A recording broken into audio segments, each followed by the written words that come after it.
दोस्तों नमस्कार। Colonel Ajay, CEO Ajay astro money group first global astro finance digital channel से आपसे मुखातिब होता हूं। आज है 25 दिसंबर सन 2024। दोस्तों, क्रिसमस के शुभ और पावन अवसर पर आप सभी को बहुत बहुत शुभकामनाएं।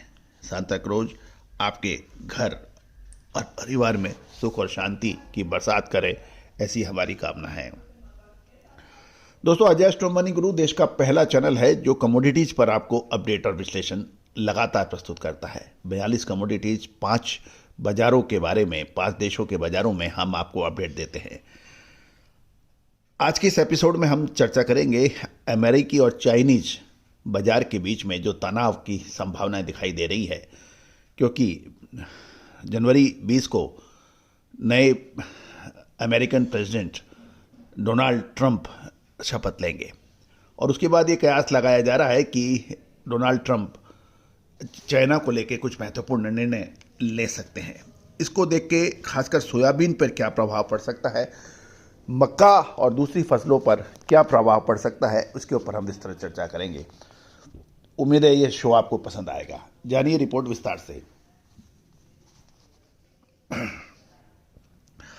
अमेरिका और चीन के बीच व्यापारिक टेंशन आरंभ होने पर वर्ष 2025 के दौरान सोयाबीन के ग्लोबल कारोबार पर प्रभाव पड़ सकने की संभावना है। इससे खासकर अमेरिकन सोयाबीन के निर्यात में 50 करोड़ बुशेल तक की भारी गिरावट आ सकती है, जबकि वहाँ इसका बकाया जो क्लोजिंग स्टॉक है वो बढ़कर 95.60 करोड़ बुशेल पर पहुंच सकता है। दूसरी ओर लैटिन अमेरिका यानी दक्षिण अमेरिका के देश ब्राजील को इस महत्वपूर्ण तिलहन फसल यानी सोयाबीन का उत्पादन तेजी से बढ़कर अपने ऑल टाइम हाई के सर्वोच्च स्तर पर पहुंचने का अनुमान लगाया जा रहा है, जिससे इसके फ्री ऑन बोर्ड निर्यात का ऑफर मूल्य पर दबाव पड़ने की संभावना है। गौरतलब है कि चाइना यानी चीन, ब्राजील और अर्जेंटीना से सोयाबीन का आयात अधिक करेगा। साथ साथ ये भी निश्चित है कि इसका बदला वो दूसरे तरीके से लेने की कोशिश करेगा। अर्जेंटीना में भी उत्पादन कुछ बढ़ने के आसार सोयाबीन के नजर आ रहे हैं। ग्लोबल स्तर पर सोया तेल एवं सोया मिल की सप्लाई एवं अवेलेबिलिटी में कुछ सुधार आने की संभावना बन गई है।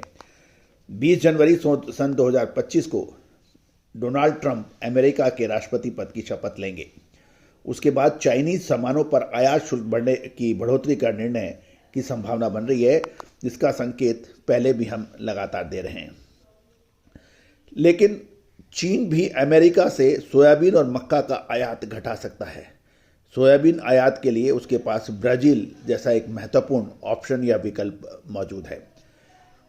इससे कुछ समय तक ब्राजील के सोयाबीन का निर्यात ऑफर मूल्य अमेरिकन सोयाबीन से ऊंचा रह सकता है, क्योंकि ब्राजील भी इसका फायदा उठा सकता है।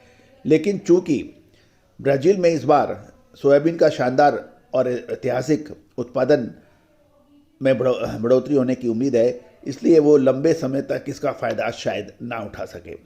धीरे धीरे सोयाबीन का भाव सामान्य स्तर पर लौट सकता है। अर्जेंटीना में सोयाबीन की अपरिवर भाव वर्तमान समय में चाइनीज बाजार के लिए कॉम्पिटिटिव बना हुआ है। साल 2024-25 के मार्केटिंग सीजन में वहाँ आमतौर पर निर्यात की गति तेज होने की संभावना होती है।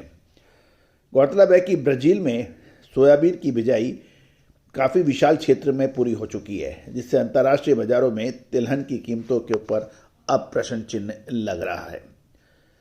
गौरतलब है कि ये महत्वपूर्ण खबर आपको अजय एस्ट्रो मनी गुरु के जरिए प्रोवाइड की जा रही है।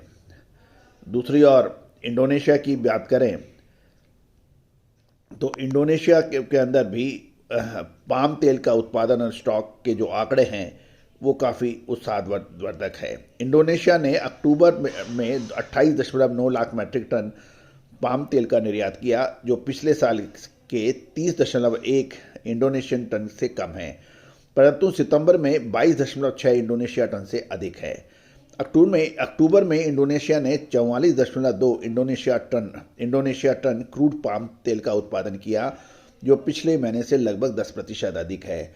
अक्टूबर के अंत तक पाम ऑयल का स्टॉक 25.1 लाख टन था, जो पिछले महीने के 26.2 इंडोनेशिया टन से कम है। घरेलू खपत इंडोनेशिया में बढ़ रही है। तो दोस्तों, ये सभी जानकारियाँ आपको अजय एस्ट्रो मनी गुरु के जरिए प्रोवाइड की जा रही है।